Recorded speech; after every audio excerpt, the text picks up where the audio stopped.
Hello, and thank you for joining me. I'm Isaiah Bowe. And I'm Nurse Callie. Today we have two very special guests. We have been discussing the issues of human trafficking, and our whole goal with Empower the Pulse is to keep you and your families safe. But these two men that are here at this table today are both involved in the rescue efforts of rescuing victims of human trafficking. It is a blessing to have these men here. We just care, like I said, about keeping you and your family safe and our community safer. Today, we're going to learn more about awareness. You're going to hear stories of actual frontline rescues and the impact that not only the rescue efforts have, but the impact that they have on these victims' lives. I'm going to introduce to you Mike Bartel and Ian Ritchie. Gentlemen. Hey, thanks for having us. Thank you. Yeah. Absolutely. Thank you guys for being at this table. As our audience knows, being a firefighter 15 years and nurse. About 7 years now. Yeah, we've... we saw this movie Sound of Freedom, and even before that, before Sound of Freedom, we had met with you gentlemen, and our community calls us heroes often, on the front lines, but I'll tell you what, you guys and everything that you give to your community, especially Mike with you creating F.R.E.E., and you'll explain to the audience who's watching what F.R.E.E. is, but you guys are the heroes too, and just the fact that you have dedicated your life to rescuing victims of human trafficking is just truly incredible. And Callie and I are truly grateful for you. And I want the people who are going to be watching this to understand that what you do, not only for this community, because you guys go across the nation as well, but I just hope that the people watch this just truly are thankful that there are great men like you and Ian out there making a difference. And not just as firemen or police, nurses, but rescuing victims of human trafficking is so needed today. So, but with that being said, we're going to learn, like I said, awareness. We're going to hear stories of actual rescues. We're going to hear things that we need to know to not only better educate ourselves, but what we can do as firemen, what we can do as nurses, police officers, et cetera. Any frontline worker. There may be a time where you show up and you may be in the presence of a victim of human trafficking, but if you knew the signs to look for, you could save a life. So with that being said, Mike, tell us about F.R.E.E. Tell us about your experience and your involvement, the rescues. Well, thank you guys. That was kind to say, but as Ian will tell you as well, we're just kind of all like-minded people, including being with you guys to go, okay, man, if people need help, I think most people we work with can't think of, we got to help. That's just the nature of what it is. And my involvement or my on-roading to working with trafficking goes a long way back. I'm not going to bore everyone with the story, but we were working at Purdue University, the full story, working at Purdue University back in the mid-90s. My wife ran the international center there, which was kind of the cultural hub for we had 142 countries represented at that time. Wow. And setting up for an event, it was January of 1995, and all these students were coming in for this orientation, and an African student came early because he'd been in the country a couple weeks, hadn't met anybody, and so he just looking for a friend. And so we just began to have a conversation, and that conversation kind of got into a little more what he hoped to do when he went back to his country, a country in Western Africa.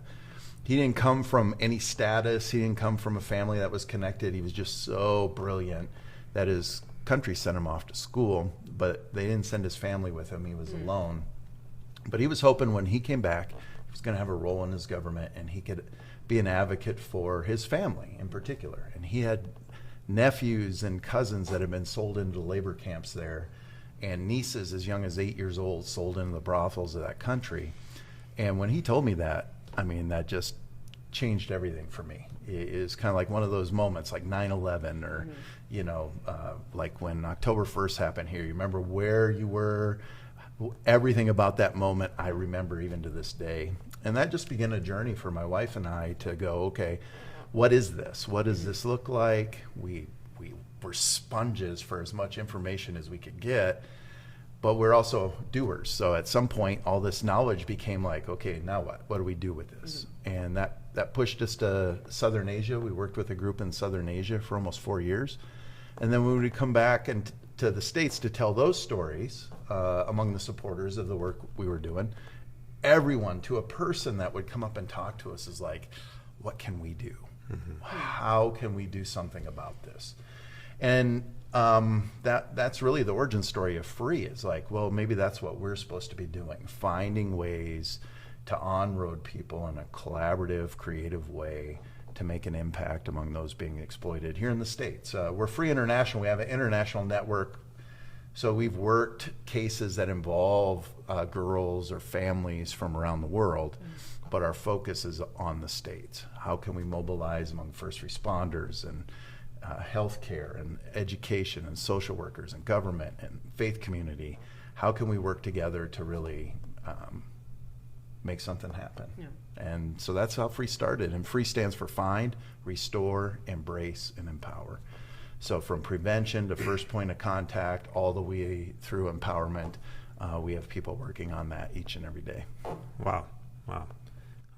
What an amazing thing to hear, because I would imagine, if people aren't frontline workers or medical field or have been involved, you're probably sitting at home like, if they see this movie Sound of Freedom and they start hearing all the different podcasts and YouTubes about all the, and seeing on the news of all these victims being rescued throughout this country, and they're like, what services are there for these kids? You just hear about the rescues, but I've always wanted to know, we wanted to know what happens after. Yeah. And I feel, in a sense, the rescue is almost the beginning for who these people, as far as their trauma and everything they have to do to heal from all that. Yeah. No, you're absolutely right. And, the interesting part, when we lived in Southern Asia and worked there, the group we worked with, all they did was aftercare, right? We worked with other agencies who worked with law enforcement there to get these young girls out. And then the shelters that were in Southern Asia, we were the ones that, the organization we're with were the ones that ran that shelter. And so coming back to the States, it was a whole different dynamic, because I could walk into a whole red light district of Southern Asia and there'd be tens of thousands of girls just being sold. And you could see it, right? It was there. It wasn't hard to see. Everybody knew what was going on. Getting them out was a whole nother thing altogether. And then, like you're talking about, the so what on the backside. The finding, even in the States, we had to learn what to look for, what this was, because in this country, it was happening all in front of us all the time, but we were looking past it because we just can't fathom. We outlawed slavery over 140 years ago, right? I mean, it's done with. So we look past it because we're not used to seeing it. But the easiest part is the finding, right? It's the so what on the backside, and the repairing of a life that oftentimes it's dealt with trauma since their earliest memories, right? A whole rewiring of the brain because of this trauma. The so what on the backside is significantly important. And so that's why we think the collaborative way of doing this and having people understand that trauma, but also building capacity on the backside, is so important, because there's not enough money in the world to hire enough people to do all the things that are needed to impact all those who are being exploited. But there's enough people, right? There's enough people in areas of specialties that can do that. And so, yeah, absolutely. That's a big part of our work, especially working with other survivor leadership. To us, nobody understands what trauma does to people other than the survivor leaders who are already out there. Yeah. So their voices, their expertise, their trauma-informed way to pursue this is where we really try to hone our skills, right? Educationally for sure, but also in working with those who know exactly what this does to somebody long term, firsthand. Right. And I told the audience in my previous episode that soon I'll be a certified trauma recovery coach. And awesome. My experience being 15 years as a firefighter, together we have seen the trauma people go through. And what I've learned is, like you said earlier, this trauma begins early on in people's lives, and it totally can affect who they become, their whole developmental being. Something that really twisted us after seeing this movie was, and Nurse Callie had said it in the last episode, is all the kids who are still out there who are not rescued. And that's just a very terrible feeling. And so will you go ahead and tell us about these rescues and as far as the whole setup, what it takes to actually, what it's like to find a child and in the condition and state that they're in. Yeah, I mean, our team works across the country. We got people in a lot of different states, so there's day-to-day type work, and then we do major city outreaches where it really, we call it the big search, which really solidifies kind of these relationships, right? Because not everyone who says they're doing something is doing what they say they're doing. And I don't necessarily mean that cynically, although there are groups that, and people who aren't doing what they say, cynically speaking. But I think a lot of times people want to know how to make a better impact. So they start their journey, and I'm getting involved, and they speak vision language, right? Like here's what we want to do, and vision language turns into practitioner language without that jump ever happening to practitioner work.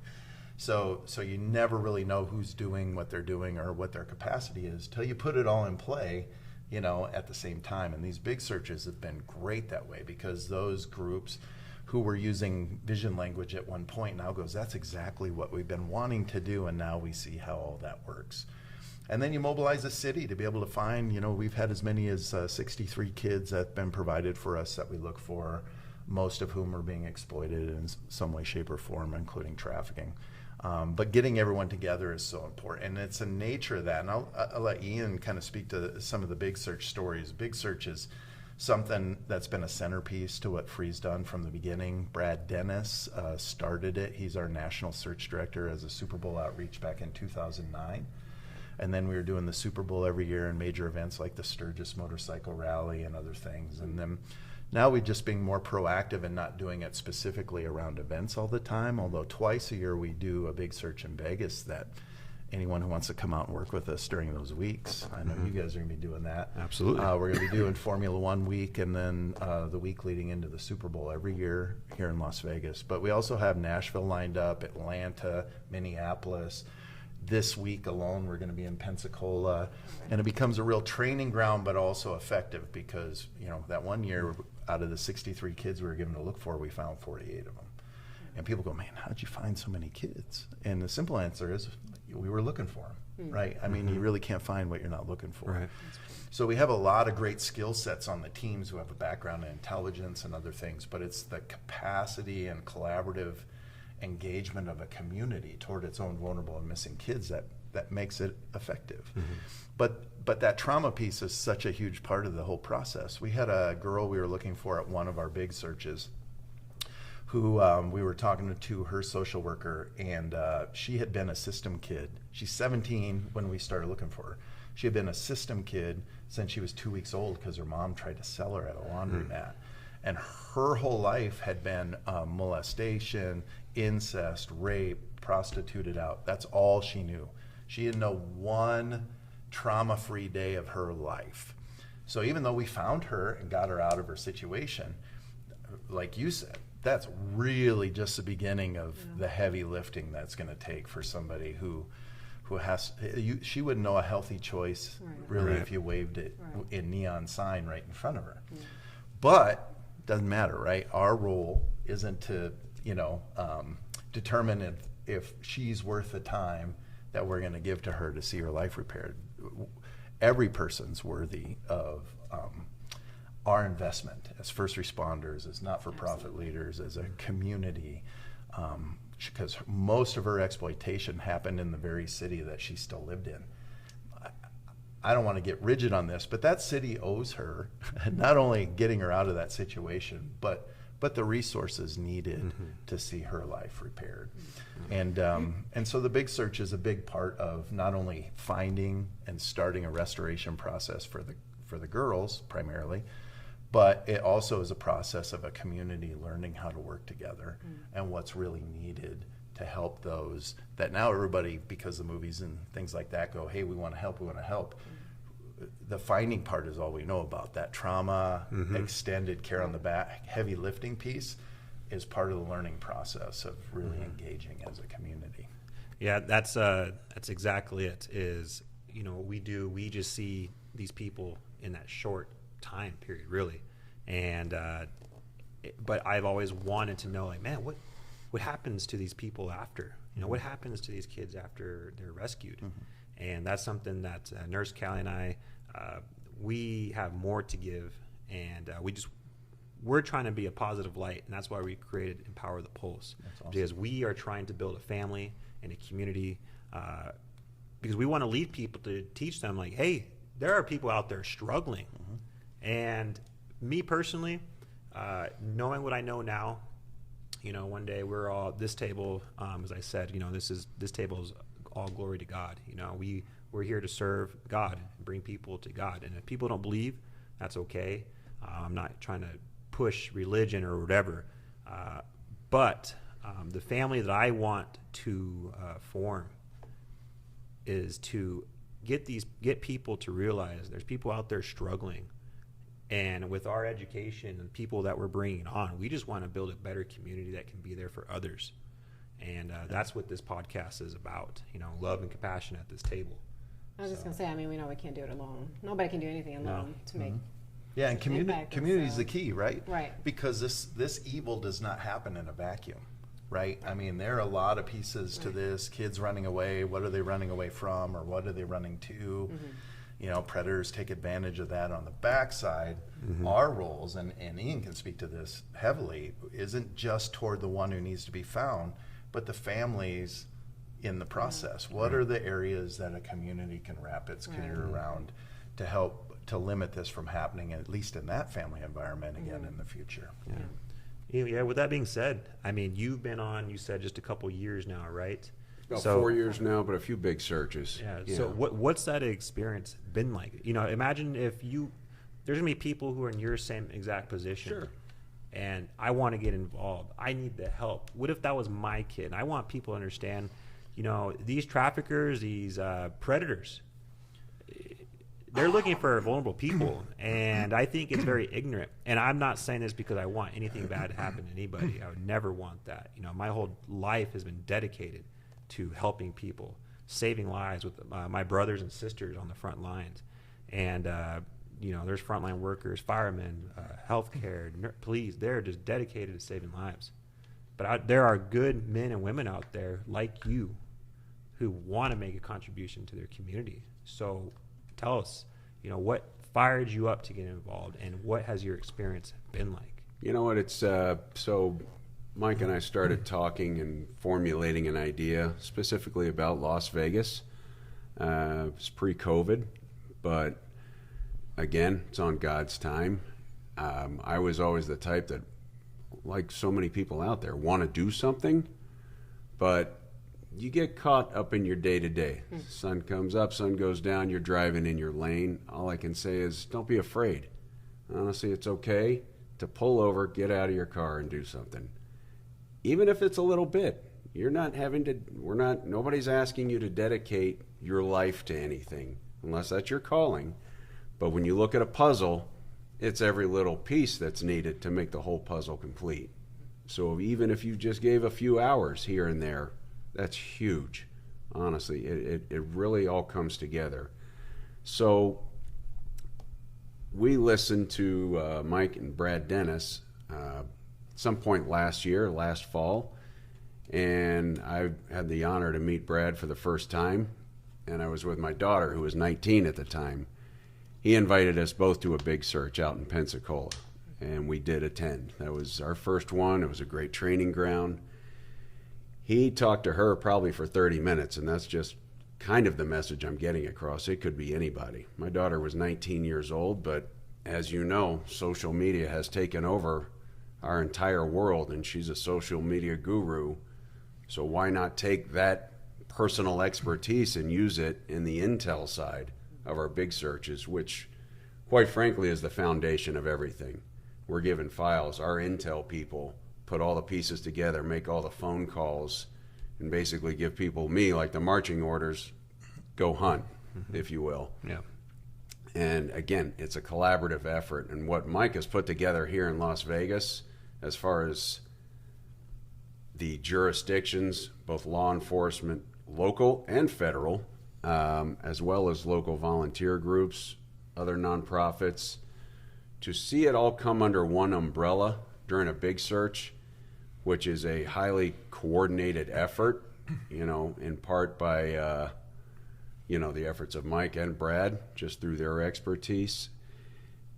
It's fascinating to be a part of it, to sit back and watch the operation come together. And when that phone call comes in, or the radio call, we found her. You feel like the heaven open. Mm-hmm. It is. I have goosebumps right now saying that, because I'm thinking of people. I'm thinking of some of the girls that we came across that you're just giving your all, and just tears are flowing. Yeah. It's just, honestly, it's amazing. That would be an amazing feeling, absolutely. And I want the audience to know that, Ian, I have spoken with you several times, and I've talked nothing but highly about both of you. But your commitment to you are so passionate. Yes. And I feel what a valuable asset this man is to your team and any rescue team out there. I genuinely mean that, man. Well, I appreciate it. I don't feel, I'm kind of one of I don't feel like I'm doing enough, fast enough. And I know you and I have talked. It's sometimes I have to remember it's God's time, not mine. I need to take my foot off the gas because I might be going in a direction that's not right. Mm-hmm. And it is patience. And you hate being patient, especially when you're talking about this.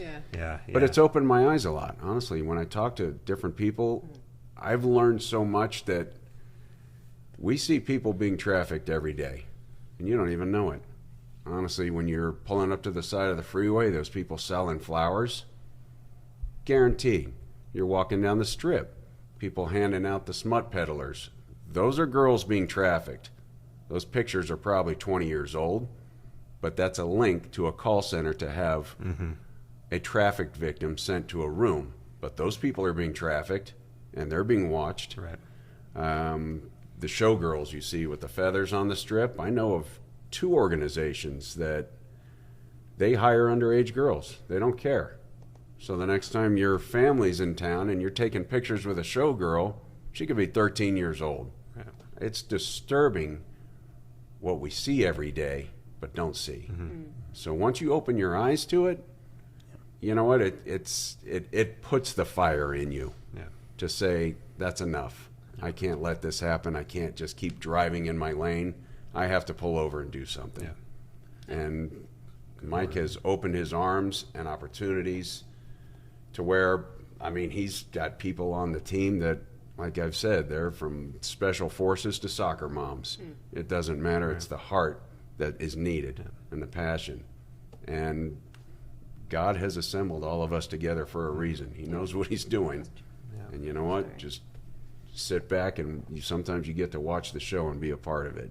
Right. And, I don't think we can speak as far as things that you are trying to get the ball moving on. But you're pretty active, and so I can speak on some of it. Okay, that's fine. Yeah, if not, whenever we get into it, just sure. No, I work for a hotel. I've worked for the department. So I see the civil service side and the private sector in different areas. Worked for nonprofits before, and with them. So the fire that Mike and I are really focusing on is, and he hasn't shared many comments that he received when he was in India about Las Vegas. I'll let him touch on that. But Vegas is ground zero for trafficking, whether it's labor, child sex trafficking, or just, basic trafficking in itself. Granted, some of these girls are over 18 years old. Some boys too. Trans, doesn't matter. They're vulnerable. Honestly, I'd say none of them want to do this. So the direction, again, if I'm speaking out of turn, nudge me under the table. But coming from the areas that I've worked and been involved in, we're going in the wrong direction in a lot of areas. To just want statistics on how many girls are arrested for soliciting prostitution, you might as well just reclassify that. I arrested him for being a victim of sex trafficking. That's the same thing that's happening. You're missing the head of the snake. Instead of going in and helping them and nurturing them and getting them the services that they need, they don't have any confidence. They run from the law because the law has failed them. It's sad. I mean, there's a lot of leadership that's going in the right direction, though. So there is a good swing. Yeah. Like I said, Mike has created phenomenal partnerships with some great agencies, and I think we're just scratching the surface. Right. This is just beginning. When I say Vegas is ground zero, we need a consistent big search 365 days a year here. And that's what I want to know, especially as being a servant to the people, is what is this country doing? Or what we're not doing. Our leadership, they know this is going on, and these could be their kids. It can be, our families. People, I know you and I just talked about. There's 85,000 missing kids because of the border. Missing. Yeah. They lost them. We know where they're at. Sadly, we know exactly what's happening, and we allowed it. Yeah. So. It's disturbing and disgusting. Yeah. And that's, I try not to get too political. I just, it hurts. I would never want anything bad to happen to anyone's kids, any family, and that's been our job, is we're there, anyhow, it's the biggest blessing of my life has been to join the fire service, be with great men and women on the front lines, and it's just without that experience and seeing what people go through, I don't know if I'd even have this fire like I do now, because you just see so much. You see people struggling and hurt, and if you're not aware of it, it's, I would understand too, man, I don't know. I just go 9 to 5. I go on my family, my kids, whatever. I turn on the TV shows, all the Netflix and all the sports games, etc. But that's another thing. It's like when you join this family, Empower the Pulse family, like we're focused, we're disciplined. We don't got time to be watching series and all that. People do that, that's fine, But we're passionate in our work of bettering the lives of other people. So that's why. I think for me, the biggest eye-opening, and I think I mentioned that in the previous episode, is I am truly scared to roll back the tape of my career as a nurse and know how many I missed. And not just as a nurse, just as a resident of Las Vegas. I can empathize with that, especially the career I had. I missed as I was telling countless numbers. Yeah, and I think, that's my biggest worry, but I also kind of feel like I need to face it, and I think there's a lot of us that do, by learning what to look for. Like I was telling you earlier, it's mostly been gut feeling in a sense, like when something feels off, we might have caught one, but in the ER, that is. But what's your take on that? Like what? Look, there's so many dynamics to this, and Ian talked about patience. That's one of I'm a pretty patient dude, and I think that's why I've been around as long as I have, right? I mean, I'm because this can drive you insane, right? And for the reason you said, and to see somebody who was doing so well end up back in life or whatever it might be, it's difficult. I can speak to this though. I've been around a long time now. It's like dog years working with this issue, right? Going in my 20th year, my wife and I, when we first started. Well, when we first learned about trafficking in the mid-'90s, I mean, very limited anyone who knew what that was or at any level, right? And I don't say that as we were first to the table. I'm just saying that was the nature of our knowledge of this, right? I was given a book by a historian, wish I would have brought it, but I was given a book called How to Prevent the Trafficking Girls. And it was published in 1899. And I was reading through this book, and the exploitation, the vulnerability, the MO of the predators, everything was very similar to today. And this book was based on a conference that was being held in the mid-1890s, less than 40 years after the Emancipation Proclamation was signed. having conferences on how do we address these issues of trafficking. So there's always been people, like a remnant, to use a odd word, but a group that's worked in these areas, right? I mean, the Salvation Army started as a outreach to prostituted women in the streets of London, right? There's always been people involved. However, again, that capacity thing, awareness, again, is only a piece to this. When we first started here in the States, very few law enforcement really even knew what this was. And even if they could have done something about it, the courts, because human trafficking is a legal term, right? I mean, we understand trafficking's more, or the exploitation that goes on. Exploitation's exploitation, right? I mean, we have legal brothels in Nevada, and there are women out at these brothels. And we've worked with some of those women in the past who've been trafficked or was even trafficked as they were in these brothels. But because there's a legal stamp on it, somehow we say that removes the exploitation piece to it. And so when you're dealing with, I mean, we're not getting political on here, but we see the dynamic of our country. We're understaffed in all areas of our society. Law enforcement's one of them, right? The process it takes to prosecute a pimp takes a long time. There's proof that has to go in unless they're minors, and even then. So the whole process of really seeing justice in these cases is a struggle. When you're doing the type of job you guys do, and even just as Ian was referring to, you know, hop in your car, you go to work, you're punching your clock.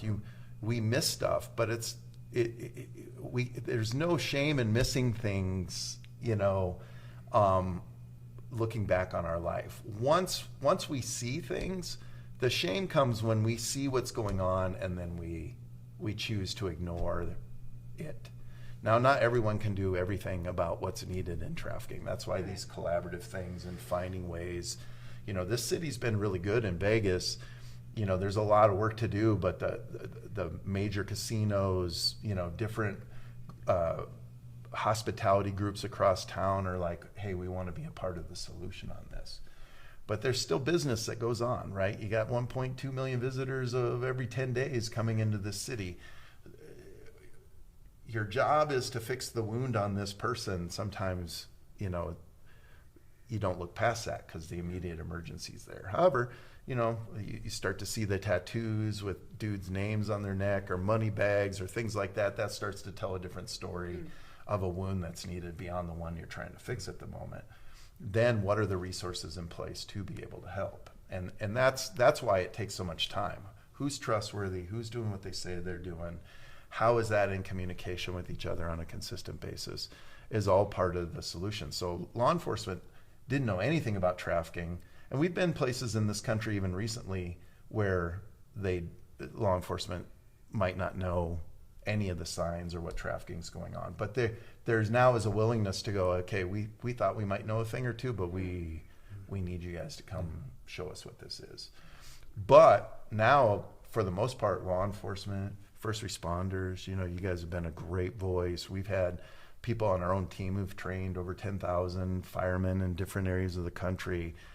That willingness is awesome because if we move beyond curiosity on what this is, because I saw it in a movie, into, okay, we really need to do something about it, then I believe people will come to the right. You know, if we're not all quarantined off into our own little spaces, just trying to do that, but working together, 10 years from now is going to look a whole lot different with the healthcare community and our first responders. And most importantly, how people are helped in the long term on the backside. Both those who've been exploited and to care for those who love those people who've been exploited as well. Yeah, Nurse Callie, so last episode you were talking about how many victims have been missed. So, you know, what are some questions as far as that you can help all your brothers and sisters to be more aware? You know, I mean, we have the man right here who's been out there doing it, so. Well, I'm imagining this mountain impossible signs, right? I don't know. I mean, there's been times where we question a child that's being brought in by an adult who is not the mother or father. But then, I mean, we don't really know, right? They can say, well, I'm their uncle, and we try to verify the best we can. But I would assume there are so many different ways they might be appearing. And then after reading the article, one article that mentioned this patient who kept showing up, and the nurse finally figured there got to be something more to it. Ended up being trafficked, and they started a new program, and they're identifying about 9 victims a month on average now. So yeah, I don't know if you have any take on what things we might not be thinking of, like you mentioned, you know, or even Ian, about the cars on the strip. I mean, there's so many. Well, I think coming in, say, you guys see anything and everything. I couldn't even imagine your job. Not just the kids, but also the girls. I mean, the over 18, we'll call them that are being victimized, because that's what they are. They don't want this life. When they come into the ER, I guess, and if I'm off base, but I would imagine they're coming in looking like they're dressed up from a nightclub, probably beaten or overdosing. A lot of these traffickers are going to keep them drugged up, to keep them awake, to keep them working, and they have to stay on the drugs. That's another challenge, is trying to detox them. Generally, most of these traffickers, like Mike was saying, it is very difficult to get them. Usually they're going to get arrested for domestic violence, and you're going to see a lot of that. They're going to beat the prostitute because she didn't meet her quota, she mouthed off, anything up and down. They basically they abuse a dog is how they act, to the point to where some of these girls will have to go to the hospital, or a friend will take them to the hospital. So that'd be a red flag, honestly, if you see somebody beaten up or overdosing. And again, not to profile, but they're going to dress a certain way because they have to. I mean, that's what they're forced to do, unless you have some other things that those just are good. I mean, easy observations to walk in and be like, red flag. Maybe I should look into this a little more. You know, I don't think she was out clubbing and she got in a fight with her boyfriend. Maybe not. It's worth asking. You do bring a good point, because working in this field, it is very easy to get jaded. Sure. You know, in one of my hospitals that I work at, we see it all the time. You know, men and women, you know, they come in, especially here in Vegas, this party town, people come in all the time. But I'm glad you mentioned that part, that it could be and it could not be. And you so know what? just taking that extra I'd time rather be to- wrong Right. than That's a really what good Mike point. said. You know about it and you choose to ignore it. No, that's Then it's harder to sleep at night saying, I wonder if, instead of, at least I confirmed it wasn't. Yeah. You don't want to live with that moral injury, you know, No. knowing you should have acted, Yeah. but you didn't. And I think many people are guilty of situations like that. It doesn't matter what it is. Personally, it's like, man, I should have said something, or, you know. And they go through that all the time. They go through that with law enforcement, a lot of first responders that don't know any better. But you could be the one, Callie, you could be the one person to ask this girl a question that opens her up to where she says, help me. I mean, that's all that she needed. She needed somebody to ask. She didn't even know the change that she's under. So, like, moving on now to, as far as these rescues, you know, I want the people watching to realize. I want to bring it home to you. I'm glad you keep mentioning bring that it home. movie, Sound of Freedom. Phenomenal movie.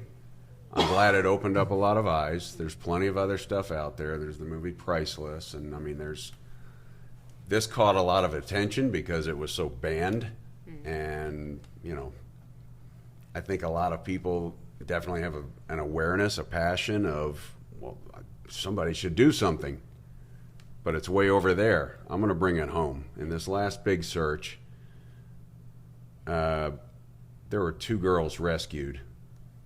One of them was in a room with 5 guys in her underwear. She's 12 years old. Here. It happened in Las Vegas. This is happening every day. Not in some foreign country. It's in our backyard. So there's plenty we can do. Plenty we can do. And like you said, we can't do it alone. It's all together. Well, and to speak to that too, I mean, when somebody is extracted from their situation here in the States, we're not a vigilante group. F.R.E.E.'s not a vigilante group at all.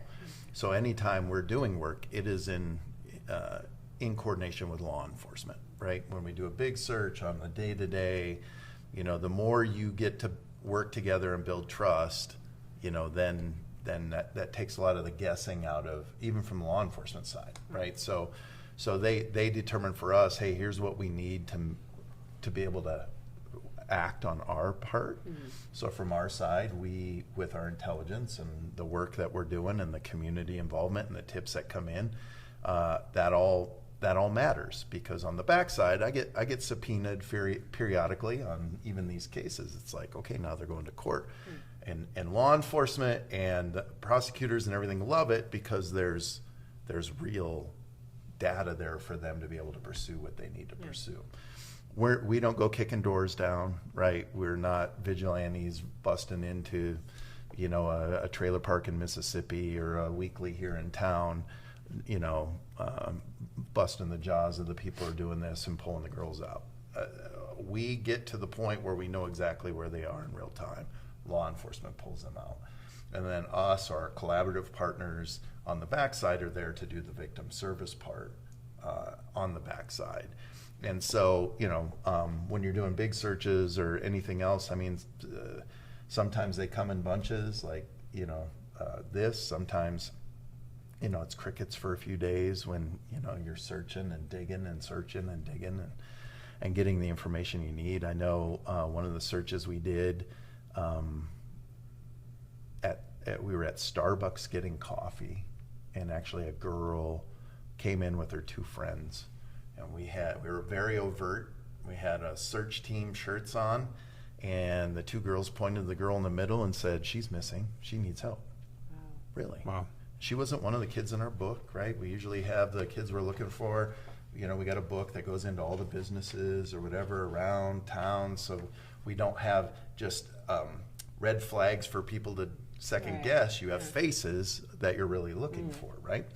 And not all of them are trafficked. We're not going, here's our human trafficking book. These are our most vulnerable missing kids in our city. That's who we're looking for, right? And so by the end of that day, we helped that girl. Family came in not even 5 minutes later, saw our shirts, and immediately started crying. We had 25 people in this Starbucks because they had flown out from another state to come here to look for their 19-year-old daughter who was in a really bad situation. They'd spent all week looking, hadn't found her, didn't have any options. They said a prayer in that parking lot, and this straight up happened exactly like I'm saying it. They said a prayer in that parking lot. It's like, we got to fly out tomorrow, God. We need help. Wow. They walk in, there's 25 people with search team shirts on. We begin to work on her story. By the end of that day, there was 7 trafficked kids, or 7 missing kids, many trafficked, that were recovered. And that 19-year-old we found the very next day, and we were able to get her home and everything, all from one Starbucks, but in a vulnerable part of town. I think that's one of the key pieces that F.R.E.E.'s done really well is you can't be effective if you're not present. You can't build trust among those who aren't even identifying themselves, that trauma, like, you know, the trauma bonds and the things that are needed. Your approach, no matter how well intended, doesn't really matter. Why should that girl trust you? Why? Everyone they've ever trusted, maybe even their parents or brothers or whatever, has exploited them their whole life. And I'm going to trust you. Why? Right. So it takes presence and time, typically. On big searches, these are kids. They're 14-year-olds. We don't need them to trust us. We just need to find them, work with law enforcement, and get them out of that situation. Right. We need them to trust us on the backside to see a healing happen, or trust those we partner with on the backside. But on a day-to-day basis, what makes our work, even on the rescue part, to use that term rescue, effective, is the willingness to be present in the middle of the vulnerability, so that at some point, and you guys are in these spots, right? I mean, cops aren't very trusted among this group. I had no beef with firemen, right? I mean, you guys are awesome. They're going to have a little more, all right. Nurses, that's the most vulnerable thing you can do, is go into a hospital and go through some of this stuff they have to get seen on. Those are vulnerable environments. It doesn't make it easy, but it makes it easier to gain a level of trust, to be able to find out where can we go from here. Because Because to see a patch of a fireman is not the same thing as seeing a badge of a law enforcement Right. officer. And so there's a lot of great ways, whether it's a soccer mom, mom, and we have people on our team who have been victims of trafficking themselves now, who are out working with us in the outreach. But you have to be out there to find them. In your day-to-day work, if you're a truck driver, you're first responder, you're a hotel manager, whatever, then it's a matter of being aware. What are the things I need to look for? And if I see them, what do I do with that information next? So knowing what to look for is only the first part of knowing what to do once you see it as well. And those are all the relationships, the trusting relationships you got to develop too. You build trust by being present, whether that's the victim or whether that's the partners. So finding ways to work more consistently together, to be more present. We have a 1-for-1 program where a great group called Speed the Light has provided us about $1.5 million worth of mobile equipment that we use around the country. Mobile drop-in centers, mobile medical units. You guys have worked with us out of the one. Allows us to be consistent. So we're not saying, hey, we have services for you if you can make your way over to us. We're taking the best of our relationships and putting them in the middle of the need consistently. Same group's going to give us $2 million in new equipment next year. And for us, the 1-for-1 is about being present. In fact, we've talked about our faith here already a little bit today. Our program that we do with the big search, as well as all our partners that are part of this larger process, are called the shepherds. And we take that from Scripture, where there's a story that's being told, does not the good shepherd, isn't he willing to leave the 99 in safe pasture to go find the one who's in trouble? So the shepherds is a program that's like, hey, if you're willing, not only get trained, but you connected in and be a part of this larger process, willingness to go find the one who needs help to see them restored. Yeah. And in regards to that, I'm kind of curious. I mean, yes, we're first responders or work in the hospital, but what are some other roles that people can fill in? I mean, sure, being a mom could be helpful, right? Like in the whole process from beginning to the end, trauma coaches. What other categories of help do you need help of, or that you may lack of?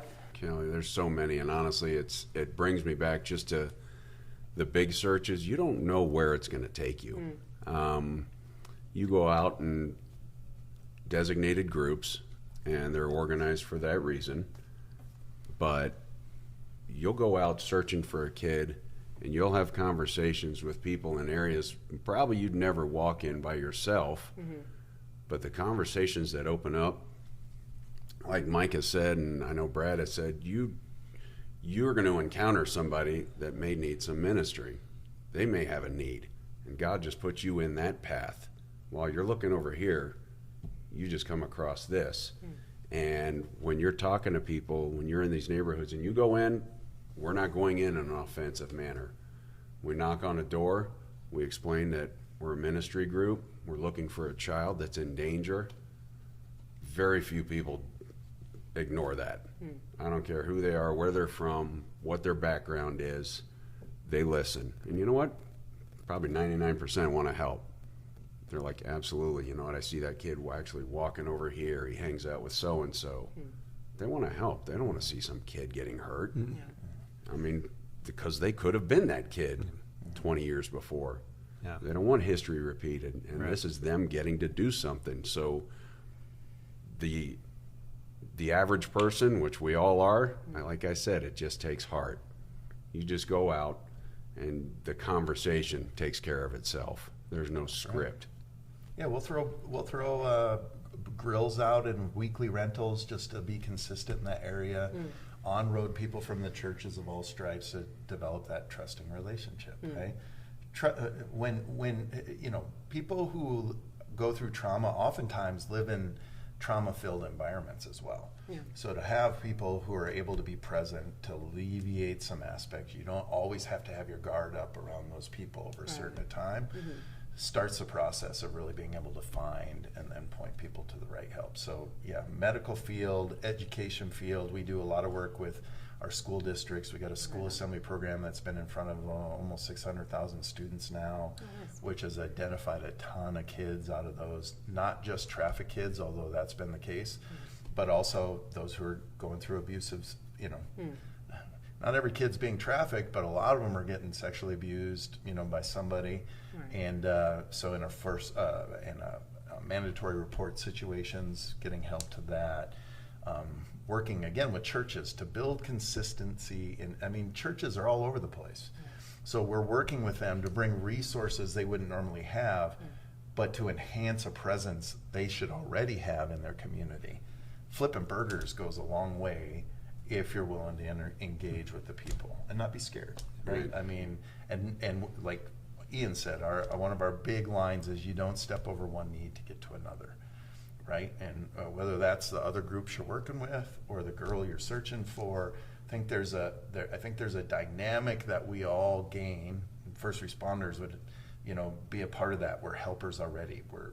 We do that, but sometimes we get so task oriented that we miss a lot of the need around that task, or we look at people as tools only to help us accomplish a task, rather than seeing people in general around us in the community way. Right.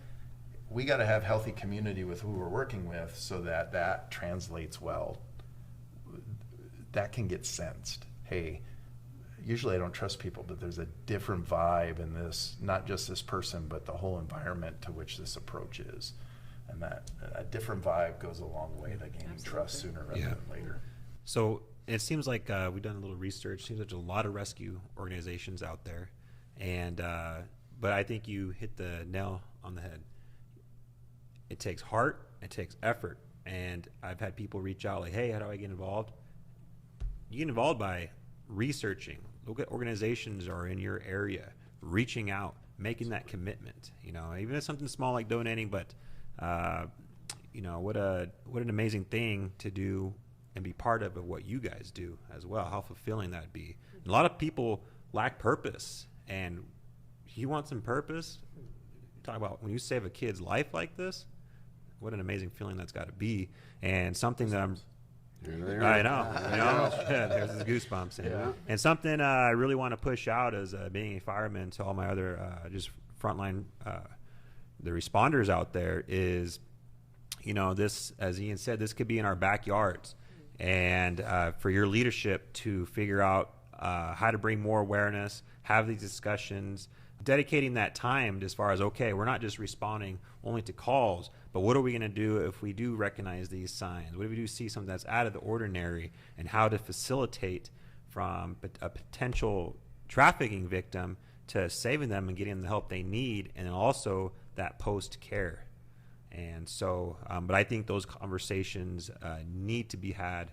You know, there's just millions of victims, from what I understand. And so for us to not think it's not in our city, I think is naive.